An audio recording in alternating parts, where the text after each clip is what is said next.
بسم الله الرحمن الرحيم والصلاة والسلام على سيد الأنبياء والمرسلين وإفتاؤهم بمنع الزوج من السفر بزوجته وإن أوفاها المعجل لفساد الزمان.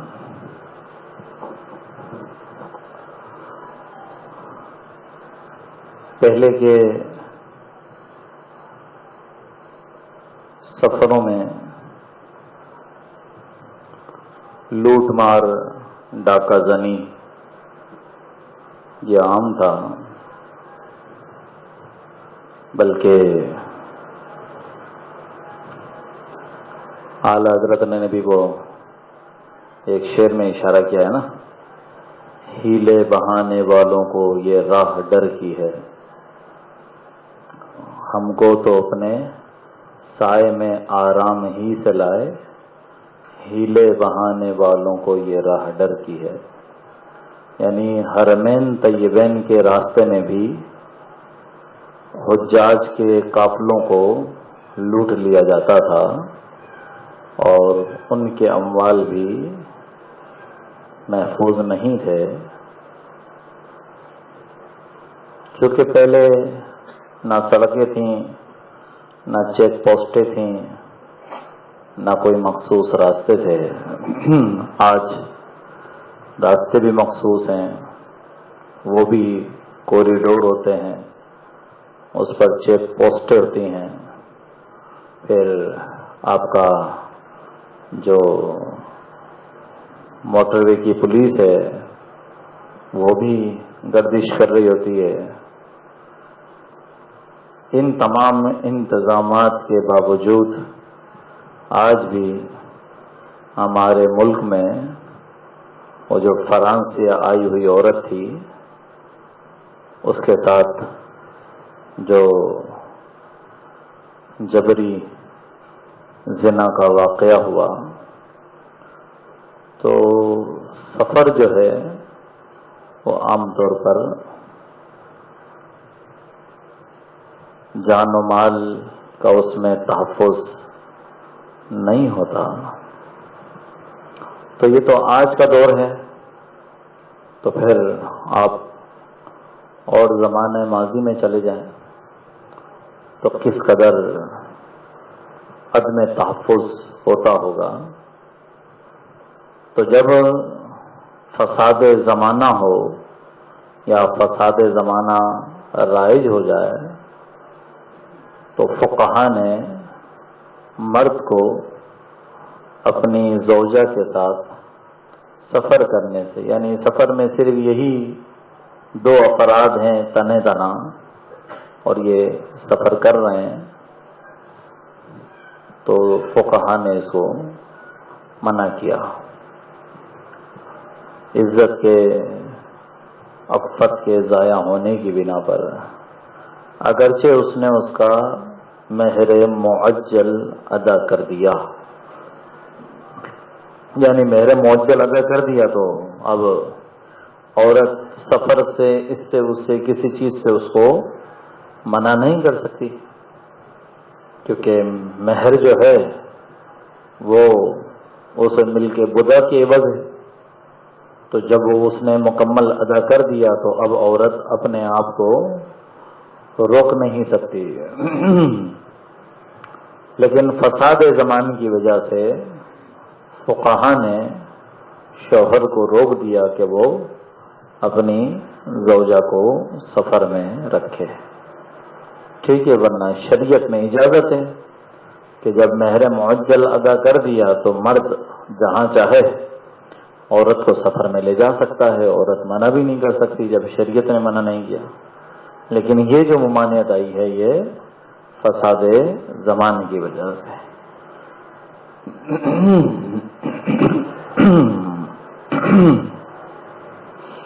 وعدم سماع قوله انه استثنى بعد الحلف بطلاقها الا ببینۃ مع انہ خلاف ظاہر روایت.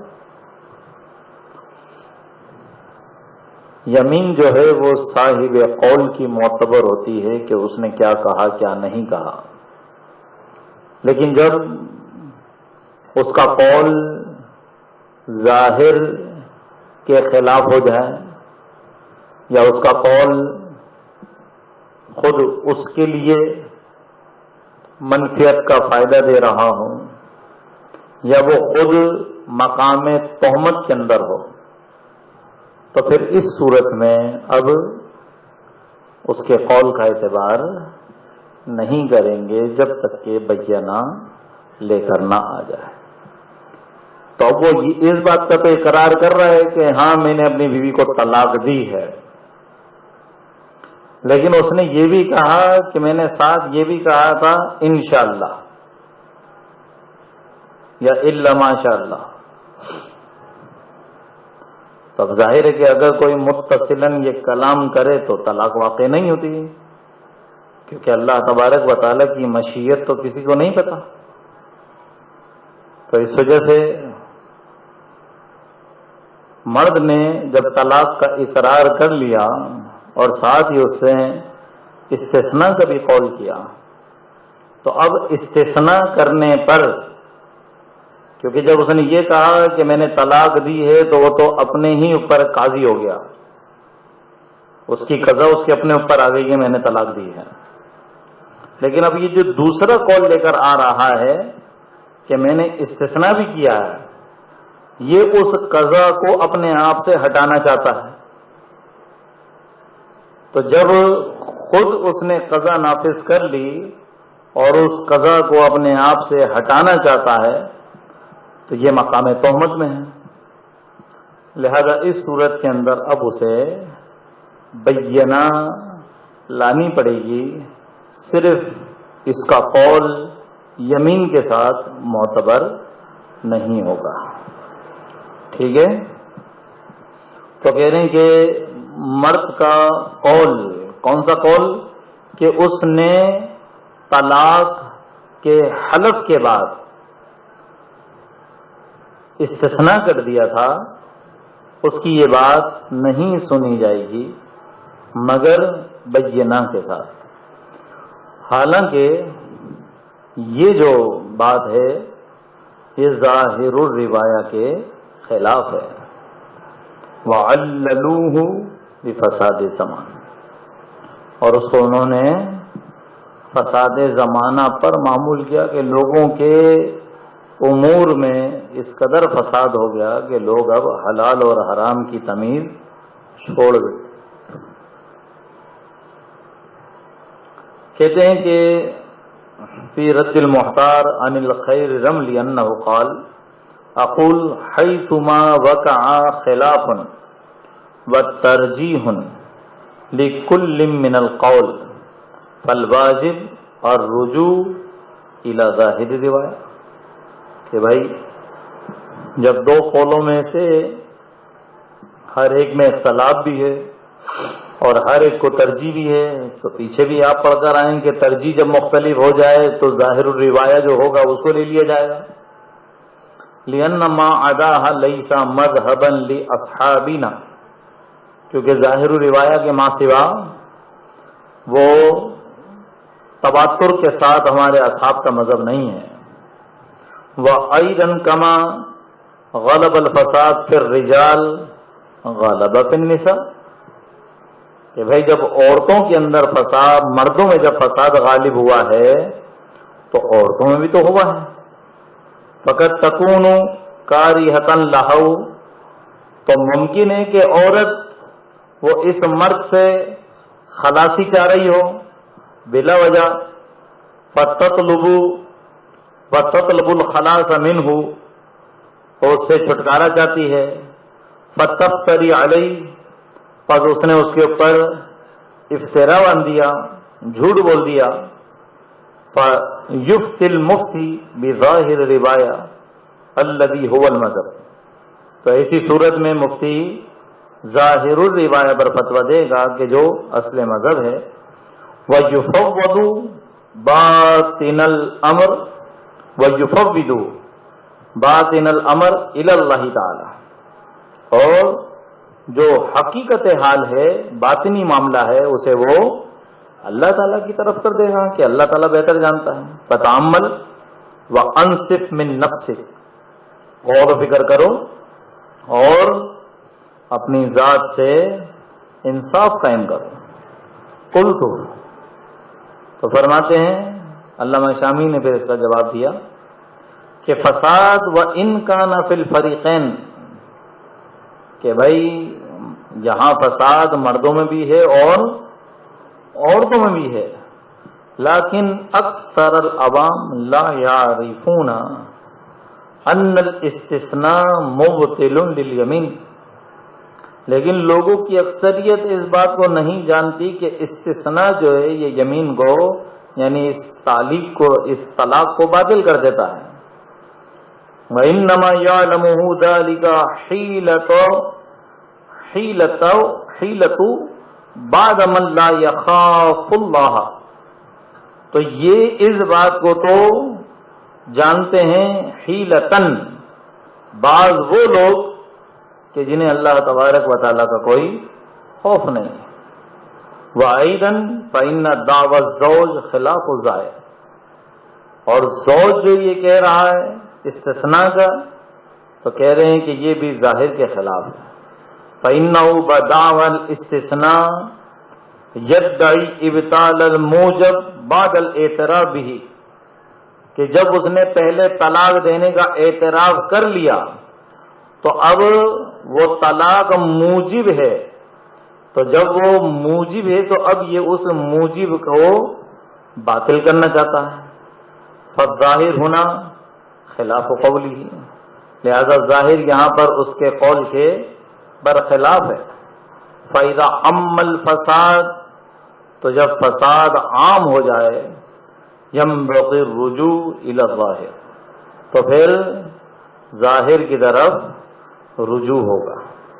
قال فی الفتح، نقل نجم الدین النصفی عن شیخ الاسلام ابی الحسن ان مشائخنا اجابوا فی دعوى الاستثناء فی الطلاق فی ان لا یصدق الزوج الا ببینہ، ہمارے مشائخ نے اس دعوی استثناء میں جواب یہ دیا ہے کہ مرد کی تصدیق نہیں کی جائے گی مگر بینہ کے ساتھ، لِأَنَّهُ خلاف الظاہر، کیونکہ اس کا دعویٰ ظاہر کے خلاف ہے۔ وقد فسد حال الناس، اور لوگوں کے حال فاسد ہو چکے ہیں۔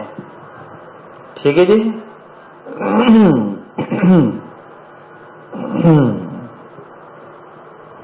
وعدم تصدیقها بعد الدخول بها بأنها لم تقبض ما اشترط لها تعجیلہ من المہر مع انہا منکرۃ للقبض، وقاعدۃ المذہب ان القول للمنکر لکنہا فی العادۃ لا تسلم نفسها قبل قبضہ۔ اب یہ بھی ایک مسئلہ ہے کہ نکاح کے اندر عورتیں مہر پر قبضہ کرنے سے پہلے تسلیم نفس کرتی ہیں یا نہیں کرتی، اس کا عرف اور اس کی عادت یہ معلوم ہونی چاہیے۔ تو اب آپ لوگ بتائیے، کمانوں کو بھی پتا ہوگا شاید کچھ نہ کچھ، کہ عورت مہر پر قبضہ کرنے سے پہلے ہمارے عرف میں تسلیم نفس کرتی ہے کہ نہیں کرتی؟ کرتی ہے، یا بعض جگہ منع بھی ہوتا ہے، عورت منع کر دیتی ہے؟ ہاں، بعض جگہ ہے ایسا؟ نہیں ہے؟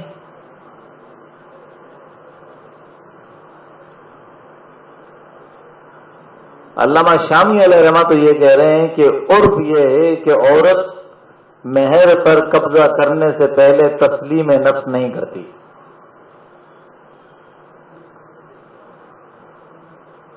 تو اس کا مطلب وہاں کی عورتیں سمجھدار تھیں، مسائل کو جانتی تھیں. آج کی عورتیں اس طرح نہیں ہیں یا مسائل نہیں جانتی. کیونکہ ہمارے اکثر تو یہی ہے کہ عورتوں کو اپنے شرعی حقوق کا بھی نہیں معلوم، جو شریعت نے انہیں حق دیا ہے اس کا بھی ان کو نہیں معلوم. اچھا جنہیں پتہ ہے پھر وہ اس کا غلط استعمال کر لیتی ہیں. جیسے ہمارے ہاں بہت مشہور ہے کہ جو اسلامی بہنیں یہ کنٹرول میں نہیں آتی، ٹھیک ہے، تو بہت پڑھ لیتی ہیں، مسائل کو سمجھ لیتی ہیں، پھر اس کے بعد اسی کے مطابق وہ زندگی بسر کرنا. ہاں بھائی یہ مرد کا حق ہے، یہ عورت کا حق ہے، تو یہ مرد جب مطالبہ کر رہا ہے تو عورت بھی مطالبہ کرے گی. تو اب اس نے آپ کے ماں باپ کی خدمت کرنے سے ہی منع کر دیا تو آپ تو سر کھجاتے رہ جاؤ گے. یار یہ کون سی بلا جو ہے وہ گلے پڑ گئی ہے. آگے چل کے وہ بولے بھائی کپڑے پڑے دھونا میری ذمہ داری نہیں ہے، دھوبی کو دیا کرو. ہاں کھانا پکانا بھی میری ذمہ داری ہے، معافی رکھو. کبھی تمہارا کیا کام ہے؟ کبھی میں تو آپ کے لیے ہوں.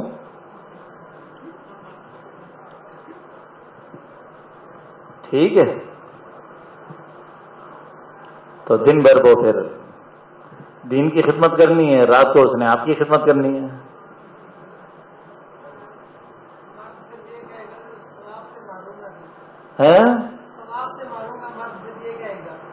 کون سے ثواب سے محروم ہے؟ بھائی عورت رات کو خدمت کر تو رہی ہے آپ کی.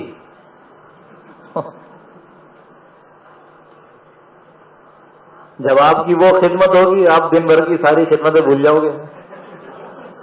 کہاں ٹھیک ہے دھوبی کوئی اور ہو، برتن بھی کوئی اور دھوئے، کھانا بھی کوئی اور پکائے، کوئی مسئلہ نہیں ہے. اعلیٰ ترین خدمت ادا ہو گئی تو ادنا خدمتیں خود ہی ہے وہ. تو پہلے کے زمانے میں چونکہ عورت جب تک مہر پر قبضہ نہیں کرتی تھی اس وقت تک وہ تسلیم نفس نہیں کرتی تھی. اچھا یہ تھا ان کا عرف اور عادت. اب جب یہ عرف اور عادت تھی ان کی تو اب عورت خلوت کے بعد یہ کہے کہ میں نے مہر پر قبضہ نہیں کیا یا مرد نے مجھے مہر نہیں دیا، تو اس کا یہ دعویٰ ظاہر عادت عرف کے خلاف ہے. کیونکہ عرف تو یہی ہے کہ یہاں پہ عورتیں قبضہ کے بغیر تسلیم نفس نہیں کرتی. تو اب جب وہ اس نے کیا، یہ ہم اس عرف کے مطابق بات کر رہے ہیں، تو اگر اس نے یہ بات کہی کہ بھائی مجھے تو مہر نہیں ملا، تو یہ عرف اور عادت سے ہٹ کر چکے دعویٰ کر رہی ہے، اس وجہ سے اس کے دعوے کا اعتبار نہیں کیا جائے گا. لیکن ہمارے ہاں اگر کوئی عورت اگر دعویٰ کر لے تو اس کا دعویٰ درست ہے، کیونکہ ہمارے ہاں عرف میں یہ نہیں ہے کہ اگر اسے مہر نہ دیا جائے تو وہ تسلیم نفس نہ کرے. تو اسی کا کہہ رہے ہیں کہ وہ عدم تصدیقی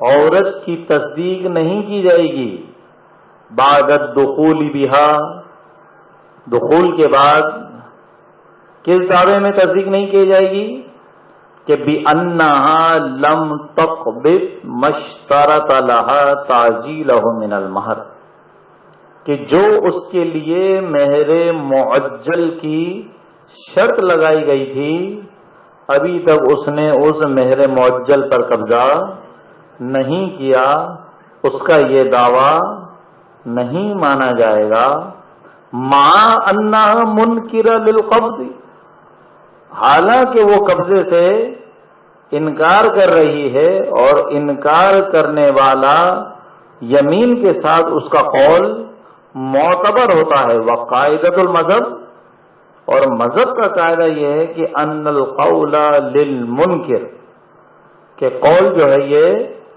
منکر کا ہے، لیکنھا فی العادۃ، لیکن ہم جو عورت کی تصدیق نہیں کر رہے وہ دلالت عرف کی وجہ سے نہیں کر رہے، کہ عادت میں یہ ہے کہ لا تسلم نفسها قبل قبضها۔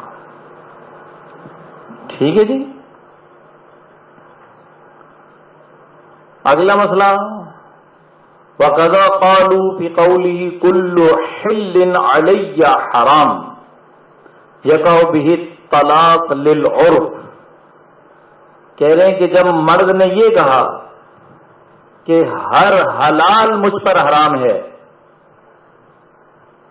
تو دلالت عرف یہ تھی کہ مرد یہ کلام عورت کو طلاق دینے کے لیے جاری کرتا تھا، کہ تاکہ عورت کو پر حرام کرے، تو کہہ رہے ہیں یقع بہ الطلاق للعرف، قال مشائخ بلخ وقول محمد لا یقع الا بالنیہ، اور مشائخ بلخ کہتے ہیں کہ امام محمد کا قول یہ ہے کہ بغیر نیت کے واقع نہیں ہوگی، اس کا مطلب وہاں کنایا ہے اور یہاں پر سری ہے۔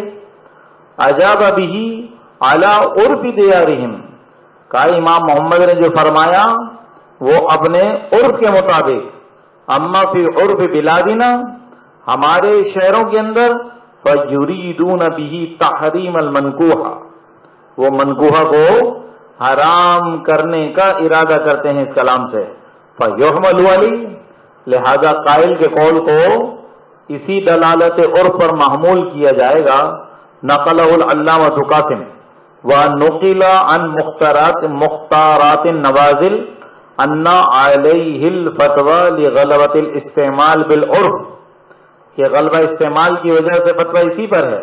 ثم قال، پھر فرمایا، قلت ومن الالفاظ المستعملہ فی ھذا فی مصرنا او ریفنا، دونوں کا ایک ہی معنی ہے، اور وہ الفاظ کے جو ہمارے شہر میں استعمال ہوتے ہیں تو طلاق کے لیے، تو ان الفاظوں میں سے بعض الفاظ یہ بھی ہیں، الطلاق یلزمنی، کہ مجھ پر طلاق لازم ہے، والحرام یلزمنی، حرام مجھ پر لازم ہے، علی الطلاق، مجھ پر طلاق واجب ہو چکی، علی الحرام، اور مجھ پر عورت حرام ہو چکی۔